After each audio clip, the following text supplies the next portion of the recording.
स्वागत करिए इसका। देखिए कितना मासूम है और ये गाना गाएगा, वो भी सुनिएगा।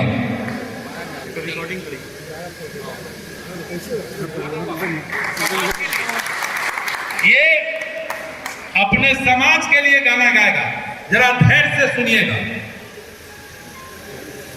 हेलो हेलो, थोड़ा सा आवाज और बढ़ा दीजिए, थोड़ा सा।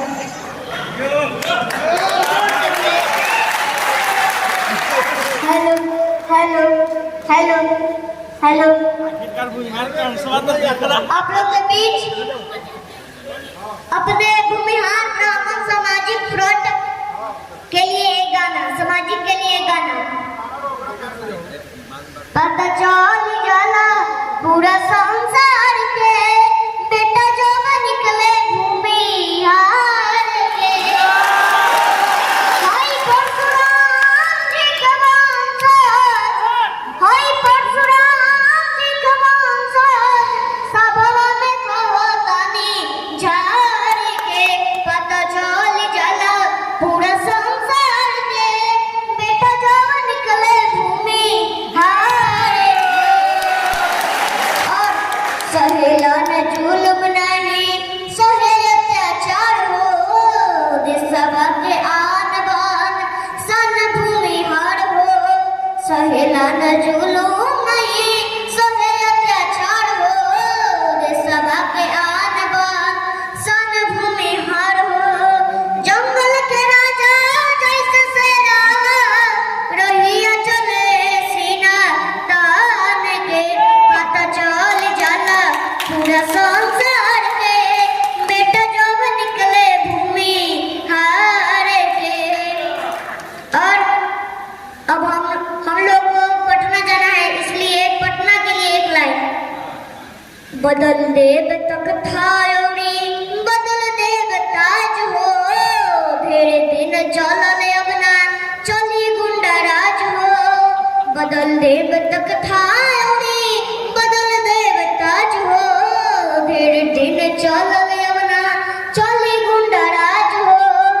चाचा अजीत सभी सारा पटना में कोहे झंडा गाड़ के। पूरा संसार के, बेटा जब निकले भूमिहार के। और मेरे जो दूसरे कास्ट के जो सब्सक्राइबर है, आप लोग कृपया बुरा मत मानिएगा, कृपया आप लोग बुरा मत मानिएगा। मैं ऐसे ही अजीत जी बोले हुए थे कि गाना जोड़ दीजिए, तो मैं अपने समाज के लिए जोड़ दिया हूँ ये गाना।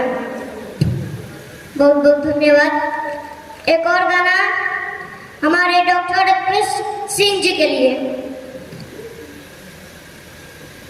जहिया से पुरला बाबा जिंदगी के ढोरिया हो, जहिया से पुरला बाबा जिंदगी के ढोरिया हो, सुना लगे दुनिया जहान हो।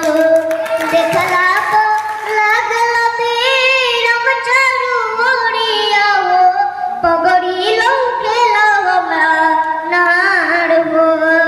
मनवा के ललसा मन में रही गईले हो, तुरला ही सपना मार हो।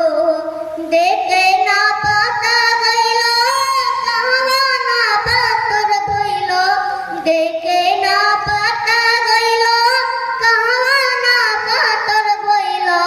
दिन दुखियन के भगवान हो, देखला तो लागला बीरम चरुरिया हो, पगड़ी लौकेला नार हो, पगड़ी लौकेला नार हो। धन्यवाद। ये लड़का उम्र है